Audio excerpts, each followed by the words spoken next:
from hearing loss and balance disorders. And also as a clinical ear care specialist, I specialise in the removal of impacted earwax, infected debris and discharge from the ear canal. This client attended with fully occluding dead skin, so keratin and earwax in the right ear. They also presented with a bit of otitis externa, which is a bit of eczema of the ear canal. So we're just at the entrance of the ear, and you will see during the course of the video that the patient also had quite a narrow ear canal entrance. And you'll see the technique I adopted to stretch open the ear canal to get access.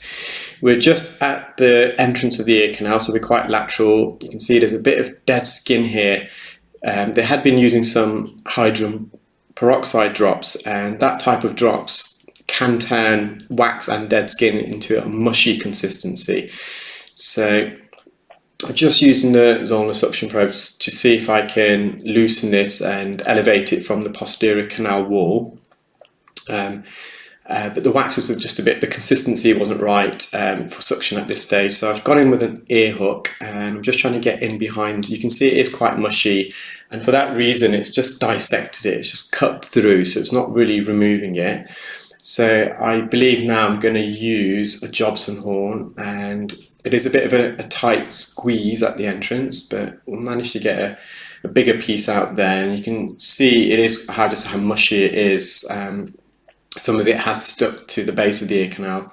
Just going back in again, just getting in behind this soft, mushy, dead skin and earwax, just bringing it out of the entrance. And once I remove the lateral part of the wax and dead skin, you'll see how narrow the ear canal entrance is. Once you're in the ear canal, it does widen. So we've got about a quarter of this lateral, mushy, dead skin keratin out. So I'm just going in again, just gently trying to extract this and bring this forward. Some there was stuck to the canal wall. You can see as we're going in, the eczema that the client has got, the otitis externa, you can see loads of dry skin flakes there. Just at the posterior part of the ear canal, quite lateral, so near the entrance. This is a bit of a slight blind spot in the ear. When you enter the ear, on the rear side, to the posterior side, there is a bit of a blind spot. With an endoscope, we're able to visualize that. And you can see there's still a bit there, just in this blind spot. And to enter the ear, what I'm doing, I'm actually inserting the endoscope into the ear canal entrance and then pushing the endoscope tip back, so to the left, to stretch open this concha cartilage. The outer third of the ear canal is made up of cartilage, so it is a bit flexible and malleable. So I've just gone in and I'm stretching this ear canal to the left to widen it, which then allows me to enter the instrument of use. So I've just gone back in with the Zollner suction probe. So this wax is a bit deeper. I'm just trying to get a grip. You can see there's a bit of a dry skin there that I'm peeling off, and that's come off okay.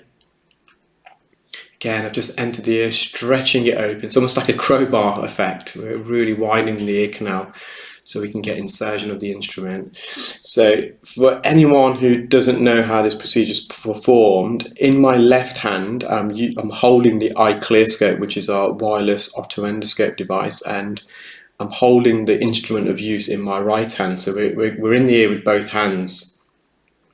So it does require a fair level of hand-eye and between-hand coordination.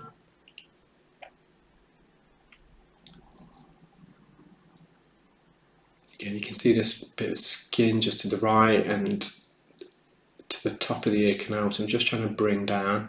I think I'm going to be using some drops in a moment because I'm just not getting the suction grip that I desire. So I've just put some sodium bicarbonate drops. I find sodium bicarbonate drops works better than olive oil drops when there is a bit of dead skin in the ear. So we're just giving that a good soak.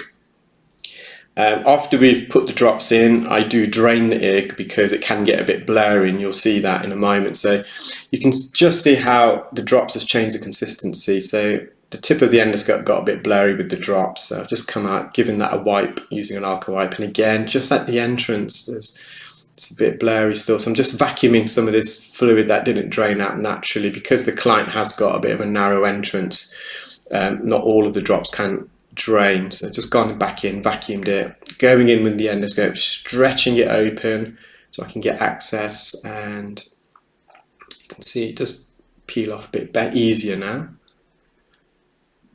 Because you've got skin adhesions, you do have to really, it's a tug of war, a game of tug of war with the ear. You have to really loosen the skin adhesions off the canal wall.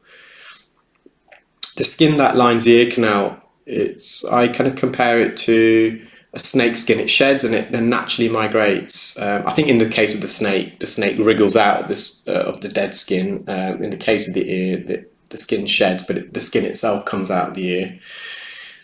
And you can see, we can see the superior aspect of the eardrum now, the tympanic membrane, and we just got some dead skin still at the base of the ear canal. So we're just trying to loosen this. And because the entrance is a bit narrow, as we bring out some of the bigger pieces of wax and dry skin, it does get trapped and caught at the entrance, so hence why I'm trying to stretch the ear whilst I'm bringing the wax out, just losing a grip there. And we're just literally at the entrance, and you'll see it's a bit of a glare, and that's because we are near the entrance, and when the light shines so close to the flesh, you do get a reflection. Skin also can give a bit of a glare, and the endoscope needs to be that close because otherwise I'm holding it a free hand, there's no stability there, so we're trying to rest the endoscope on some part of the ear. There we are, so lovely healthy eardrum. We have got some dead keratin because this client does suffer from a bit of otitis externa. I just want to remove this for them. We can see the undergrowth, the fresh layer of skin is very healthy. It's just this dead layer of skin, and you can see it's a bit dry at the entrance here, so I'm just kind of trying to remove some of the skin flakes here. And I think I'm now going to be using a fine end gauge. Yeah, so a fine end gauge is an extension to the standard Zollner suction probe. I tend to use the fine end when we're doing more precise finesse procedures against the ear canal ball or against the eardrum. Just offers a bit more precision and accuracy because it's narrower. It's also quite useful for skin. Skin can clarinet when you suction it. So clarinetting is when the skin starts flapping at the tip of the suction probe and it emits a very high frequency squeal. It can be almost deafening, not only for myself, who obviously therefore the patient also, because it's inside their own ear. And you can see this last piece of skin is quite tough. Just trying to peel it. And so we're probably about 1 centimetre in the ear canal on the cartilage portion, so we can be a bit not aggressive, but we can be a bit more forceful with this. You can, because the cartilage portion we can make contact with more often than not, and it's not uncomfortable with the patient. But the inner 2/3 of the ear canal, there's a thin layer of skin only coating the bone. That skin is 0.1 millimeters thick, whereas the cartilage aspect, the skin is a lot thicker. It's about 1 millimeter. And we're just trying to loosen this, and we're getting there.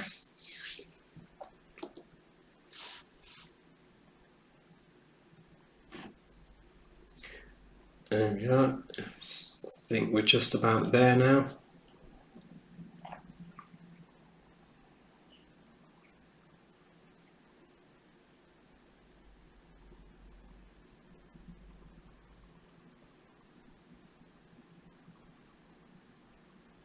So I'm just going to mop up near the entrance. As I was bringing a lot of the dead skin and wax out, it was getting trapped near the entrance where it narrows. So I'm just going back with the fine end gauge.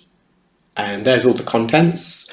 I hope you enjoyed that video, guys. If this is the first time you're watching my videos on YouTube, please do subscribe, select the bell icon so you'll get notified as and when I upload new videos. If you're watching on Facebook, similarly, like,